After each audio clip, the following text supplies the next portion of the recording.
So, first of all, thanks for coming out on Sunday morning. I didn't actually expect this many people. It's great. This is Weapons to Surpass Metal Gear.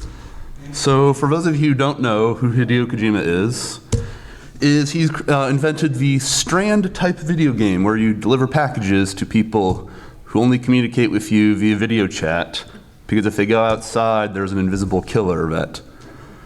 Yeah, I'm kind of afraid of the next video game that he makes.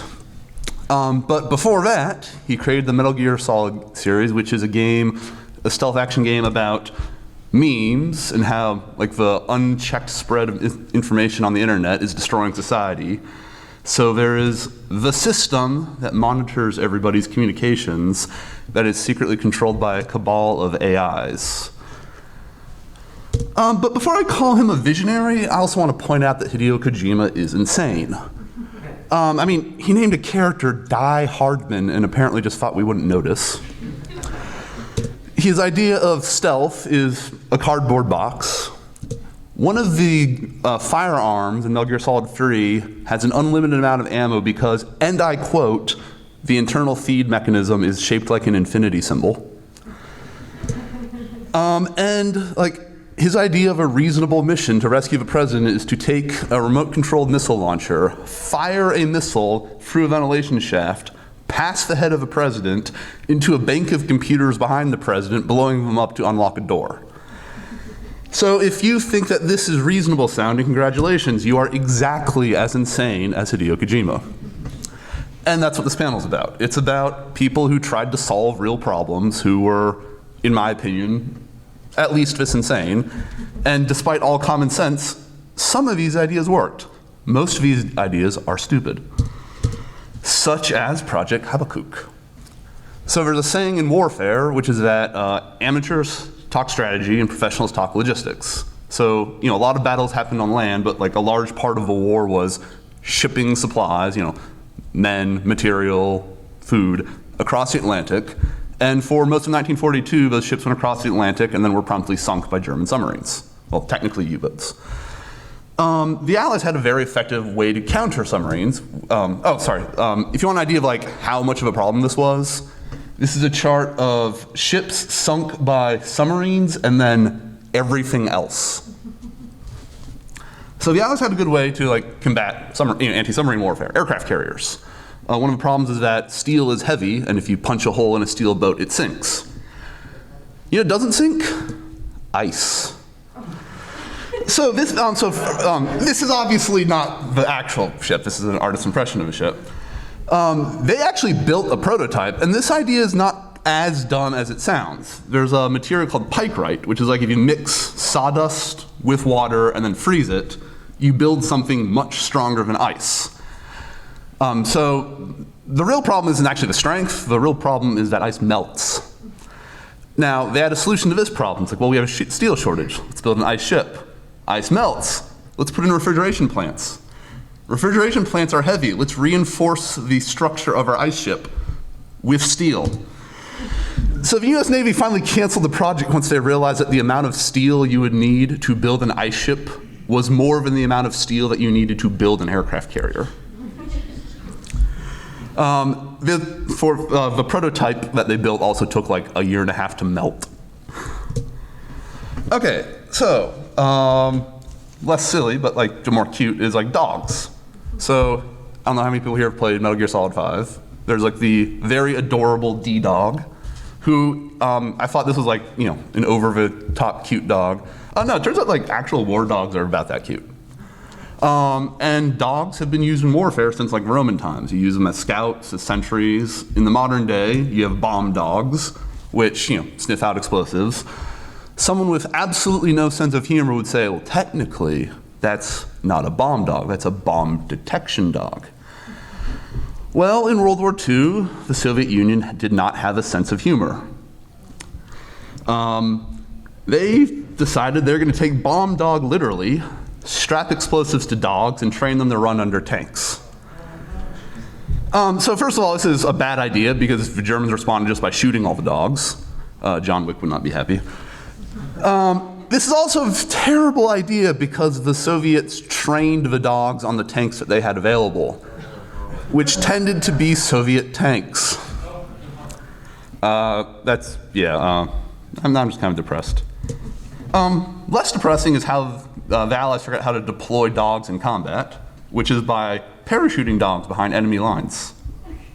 And unless you think that I'm joking, it turns out that, no, they really did parachute dogs behind enemy lines. And like, these are just the best dogs.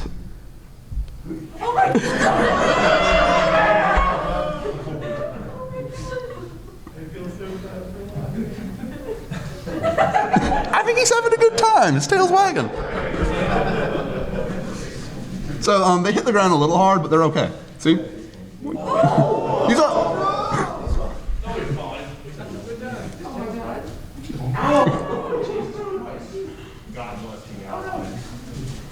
So I think this is actually a Canadian force, but yeah, then put the dogs together.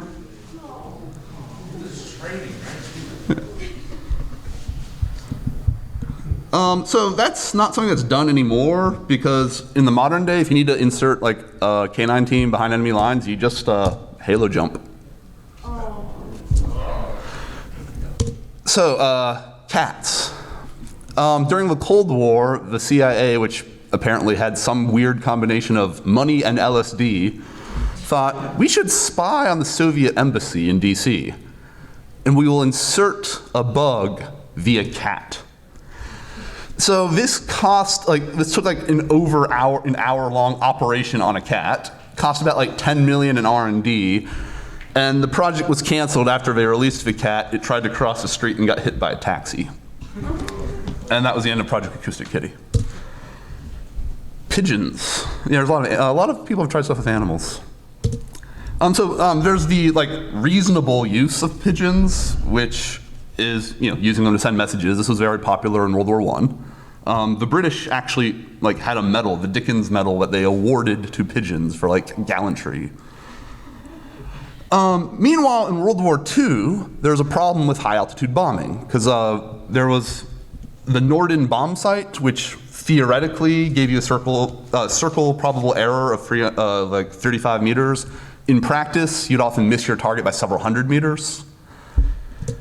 Meanwhile, there was a scientist you might know from psychology class named B.F. Skinner, who learned that you can train pigeons to do things if you reward them with food. You might see where this is going. Someone had the idea of what if we put explosives in a glider and then train a pigeon to peck at a target, steering the missile towards its target. So there's actually one obvious problem with this, which is that no one would take us seriously. Insanely enough, this project was canceled in World War II, revived in 1948 as Project Orcon, and received funding for 5 more years until they finally invented electronic guided missiles. So I don't know if that's them being insane or if it was actually working until they finally figured out that wait, we don't need the pigeons anymore. I forget how many animals there were. Bat bombs. I don't know, I don't know if someone was watching cartoons, but the idea was attach incendiary bombs to bats, put a little wire through their mouth, release the bats from airplanes, and then they'll fly all over the place, gnaw through the wire, and then drop their incendiary bombs. This project was canceled when a bunch of bats escaped from the hangar on a US Air Force base, set fire to half of the base and a general's car. So these ideas are bad. This one seems bad. The idea here is that early in World War II, the Japanese had torpedoes that would blow up, and the Americans had torpedoes that would skim along the surface, scratch the side, the paint job on a Japanese warship, and then sink apologetically. About 1/3 of US torpedoes were duds. So some pilot had this idea of what if we take our bombs and skip them across the water like they're rocks, and then they'll crash into the side of a Japanese ship, blow a hole in the side of it, and then sink the ship. So despite this being absolutely ridiculous, it worked. They trained to do skip bombing and would fly in their bombers and oh my God. Yes.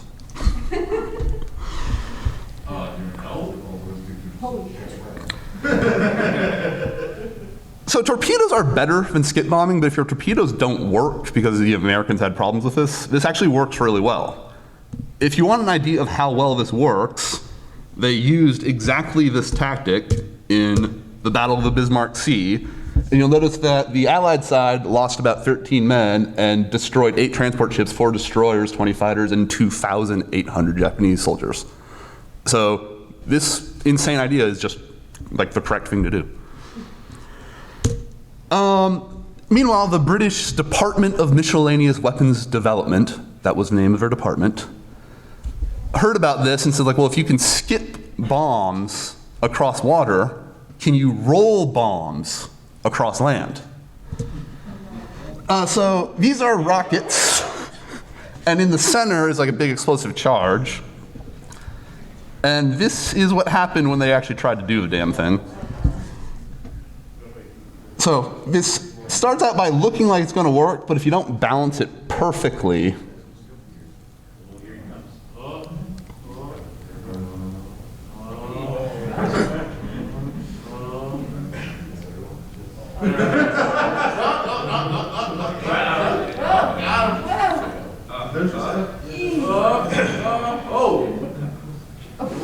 Jesus, he's awake. Oh shit! Not a dog. okay, so for obvious reasons, this project was canceled. Although, I don't know, I'm not sure if I want to call this one dumb. Like, this is actually, like, kind of reasonable. All right, so the Ghost Army. So in 1944, the Allies decided to, like, liberate France, D-Day invasion, and they wanted to mislead the Germans as to where the landings would be. So the landings happened here, and there was a bunch of effort spent to convince the Germans that the landings would be here at Calais. So the project was called the 23rd Headquarters Special Troops, or informally the Ghost Army, and the Army hired about 1,000 or so, like, artists, set developers, and actors from Hollywood, and created fake trucks, fake artillery, fake tanks, and basically could, like, about 1,000 men could, like, convincingly create a fake division or two in a few hours. And this worked. And when this was photographed, the official response was, oh, our men in the Army are very strong. Which is, so. Part of this effort was, like, also fake radio traffic. And then related radio traffic is radar. And the British had a similar problem earlier in the war where they had all these radar installations and were able to intercept German bomber attacks all of the time. This is like a source of suspicion. It's like, well, how do you know that the bombers are coming every time and you have fighters there every time?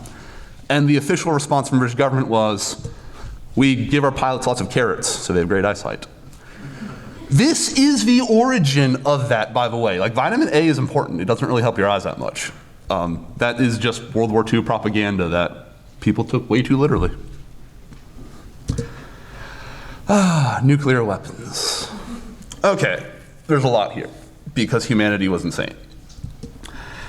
The least insane thing I have on this list was the M65 atomic cannon, where someone decided, what if we put a nuclear bomb inside of an artillery shell? This has a range of about 20 miles, which is not safe, but at least it won't kill you instantly.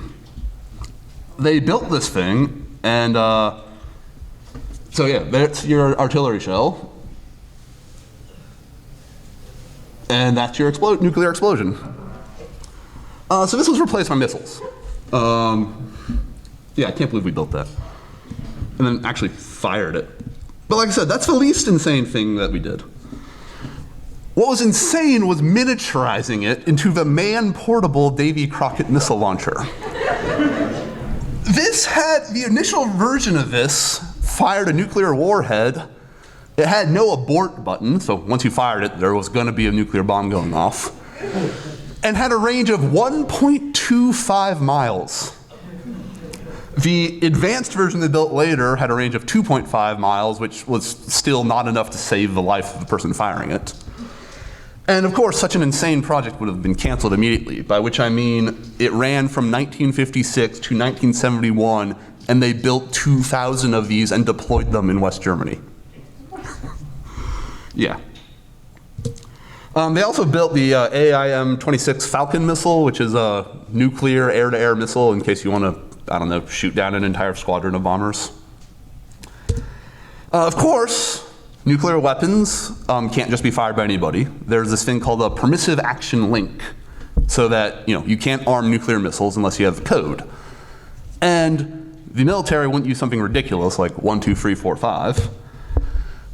They use 0, 0, 0, 0, 0, 0, 0, 0.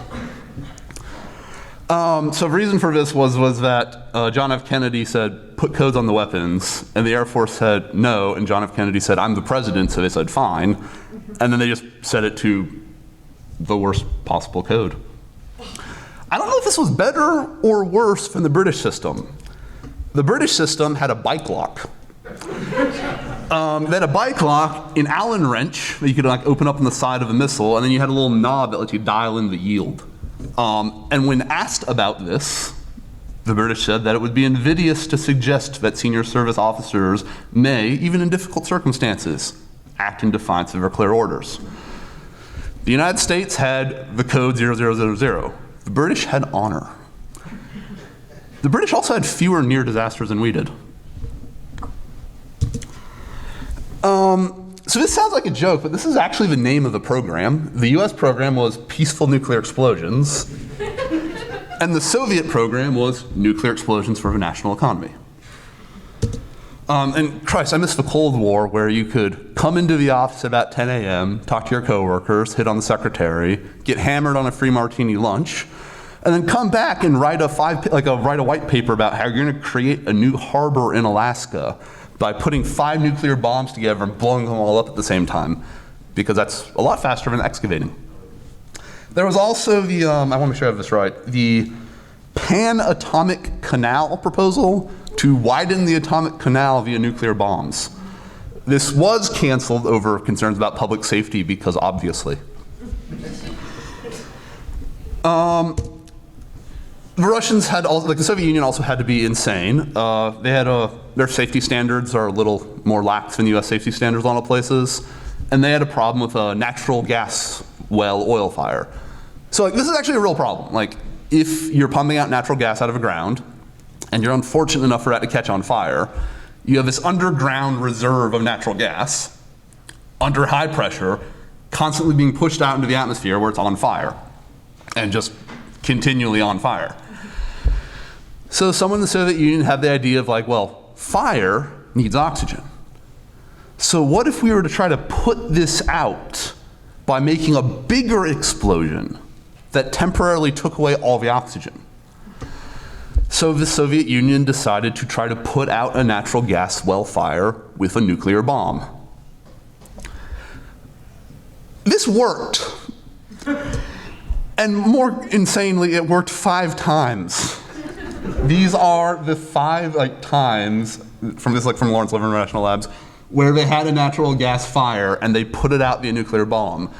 I don't know what's crazier, the fact that they put out a natural gas fire nuclear bomb, that it worked, or that they just kept doing it. Yeah. I don't know, it worked, so I guess you can't argue with results. Okay, space. So in 57, Sputnik launched. Russians got to space before the US. This put everyone in the US into a panic. And then later that same year, when we tried to put something in space, the Vanguard rocket blew up on the launch pad. So the prevailing opinion was that, oh no, the US, we're behind. We need to do something to prove to the world that the US is still number 1. So this started Project A119 in 1958. Fun fact, Carl Sagan was actually on this project. And the proposal was to detonate a nuclear bomb on the moon. Specifically, detonate a nuclear bomb on that part of the moon, on the edge, to where everyone on Earth could see it, so that everyone on Earth would know that the United States is capable of sending nuclear bombs anywhere. The first problem with this is like a blatant militarization of space. The second problem with this is that if you miss, your nuclear bomb will then orbit the moon and like come back towards Earth. So cooler heads prevailed, and we just sent Neil Armstrong instead. So I guess like in one sense, this man was considered like a valid replacement for a tactical nuclear weapon. What I took from this was that everything about the Cold War was a giant dick measuring contest. Speaking of which, part of the Apollo program was like, you have to use the bathroom. They had the Apollo bag. It's a bag. And there's like a connector where you have to put a condom, and they had different sizes. The geniuses at NASA labeled these sizes small, medium, and large. Phil Collins reported that these sizes were immediately renamed extra large, immense, and unbelievable, to give a more heroic description. There's also a proposed project that they never executed, which was to drop propaganda on the Soviet Union, which would have like, candy and, other like, goods that you could get in the West, and extra large condoms labeled medium to demoralize the Soviet people. This project was canceled, but like, I don't know. Okay, so I was talking about nukes, I was talking about space. Project Orion was basically this idea of like, if you want to fly a normal rocket, you need reaction mass. So like, if you want more reaction mass, you need more fuel. You need more fuel is more weight, so you need even more fuel.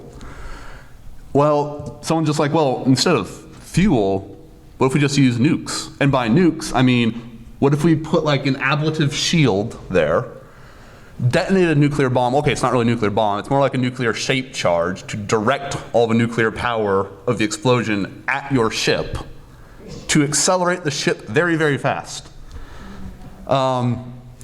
So here's what I think is interesting about this project was they canceled it, but not for safety reasons.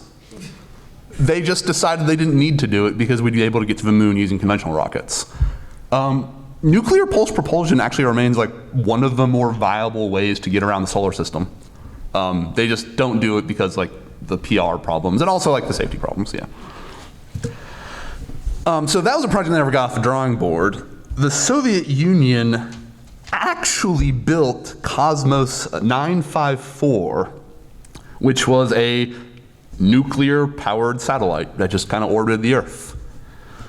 It also crashed in 1978 in Canada, scattering radioactivity all across Canada. Fortunately, it was in like the non-populated part of Canada, so the Canadians billed the Soviets like $6 million to clean it up, and the Soviets actually paid $3 million. So, the U.S. had to get in on this too. The U.S. built the NB-364 nuclear-powered bomber, as in we put a nuclear reactor inside a bomber. This is what the cockpit looks like, because when you have a nuclear-powered bomber, you have to shield everybody. That's like lead inside the windows and like rubber and then more lead. And they flew this, and then they finally canceled it because it cost them something like $10 billion to make one plane, because nuclear reactor. Also, if the plane ever crashed, it might scatter radiation all over Canada. Okay, so I've been talking a lot about nukes and like how to like send nukes to other places. What about stopping nukes from hitting you? So there was the like, by standards of this talk, not that insane project called SDI, colloquially known as Star Wars, to shoot down missiles. Someone at RAND had another idea. It's like, well, instead of shooting down missiles, what if we just put a bunch of rockets on the ground? And then like when the Soviets fired missiles at us, we would start up all the rockets on the ground to temporarily slow down the Earth's rotation so that the rockets miss. So like someone else did this, like finally someone did the calculations, is like, so that you want to like do the equivalent of changing the speed of everything on Earth by like 30 miles per hour and then changing it back. So Ellsberg had a nice summary of the situation. We are in the grip of institutionalized madness, and I often think that we have never left. We didn't do this because like, number one, this won't work. Number two, if this did work, it would kill everybody. Like most buildings aren't even earthquake proof. Never mind like earth rotation slow down proof, which was a problem no one had ever considered until the Cold War. Cold War was crazy. So recruitment. This is not the Cold War. This is like this is not U.S. Russia. This is more like Japan.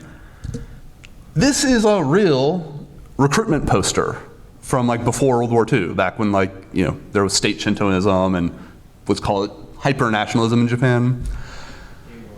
This is a recruitment poster from like 5 years ago in Japan.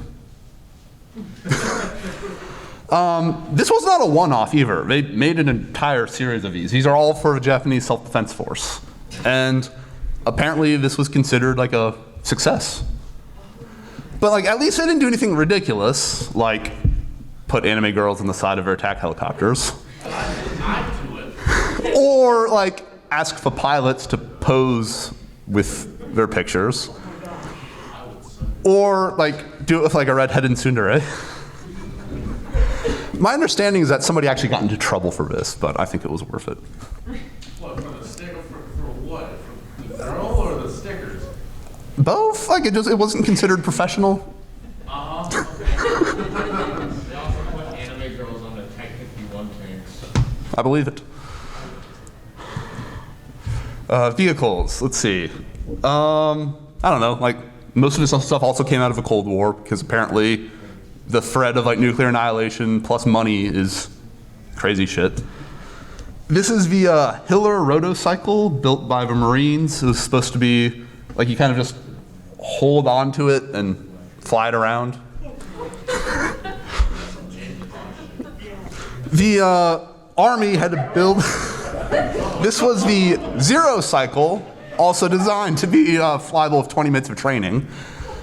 Now, I see a problem with this. The problem is the guy has a rifle, but he can't shoot it when he's flying.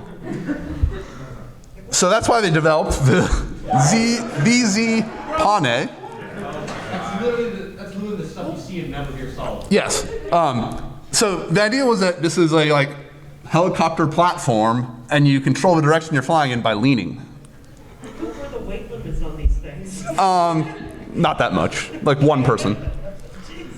So this was canceled due to safety reasons. No shit. But they had to build a jet version too. And yeah, this is the one that appeared in Metal Gear Solid 3. The nickname for this was the Flying Pulpit. Oh my god. They actually built these, and these things actually flew. The problem was like they're not safe. I mean, like also anyone could tell you that, but no one told the engineers. There's also like, I don't know if this next idea is better or worse, but one of the problems that this stuff was trying to address was like, well, how do we rescue down the pilots? So like if we could somehow get something like this to a pilot who's shot down, they could just like extract themselves from behind enemy lines. My favorite version of this was the Goodyear inflatoplane. Those wings are like rubber. This whole thing collapsed and was like airdropped behind enemy lines. You'd unbox it and then like pump up your aircraft. So I think it's at a blistering speed of like, top speed of like, I think it's like 90 miles an hour. And the Army rejected it because, and I quote, they had no use for an aircraft that could be brought down by a bow and arrow.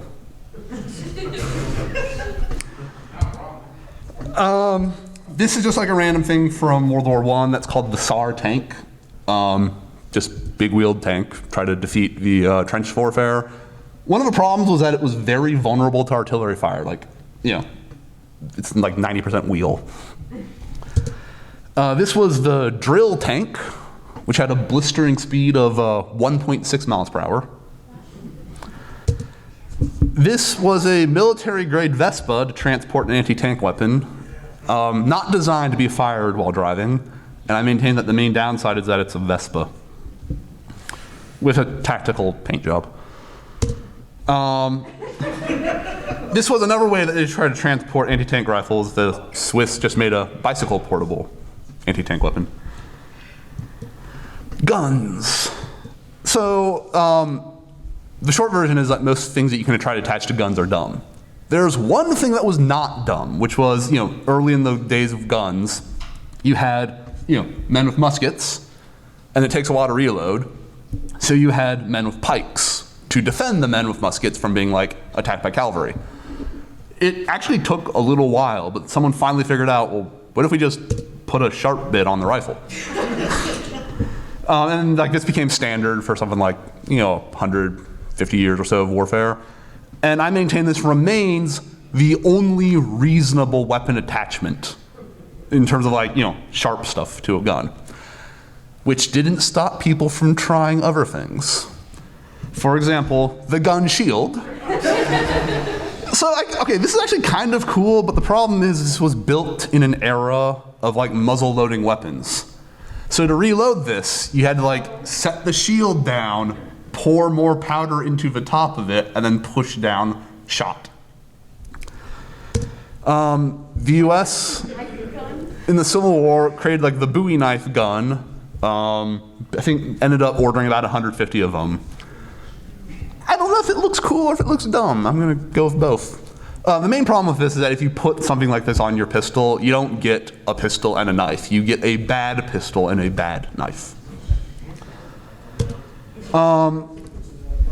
People also tried bending the end of their gun. So, during the trench warfare in World War I, the Germans were like, what if we could just bend the rifle a little bit? We could shoot around corners. The main problem with this sort of works, but the main problem is it kills your barrel because of all the friction, and it's also not very accurate. So the Israel Defense Force was well, what if instead of bending the whole gun, we just put a pistol inside a little thing and shoot around corners? So I maintain this is actually not a bad idea. The basic setup here is you put a pistol in this little contraption, you have a video camera on the end, you can look at your little display and you can shoot around corners. So this is called the corner shot. And I maintain this is not actually that stupid. What was stupid was disguising it as a cat. They called this the corner shot kitty. Actually, yeah, okay, I'm surprised no one's made that yet. Could be a good mod. And then I guess the last gun attachment that I'd like to bring up that is actually the most brilliant gun attachment was for Israel's assault rifle. The basic problem that they had was the magazines for the Galil assault rifle are just perfect for opening bottles. So the problem is if you keep doing that, you ruin your mags, and they won't feed and they'll jam. There's two solutions to this problem. One is you can keep yelling at everybody, stop using your mags to open bottles, and you know that they won't listen. The other solution to this problem is to give up and say, fine, we'll do it your way, and to build a bottle opener into your assault rifle. That's actually all I have, but thanks for coming, everyone. I'll stick around if people want to ask me questions. And I just want to say, personally, it's really good to see people in person again. So thanks for coming out on a Sunday morning.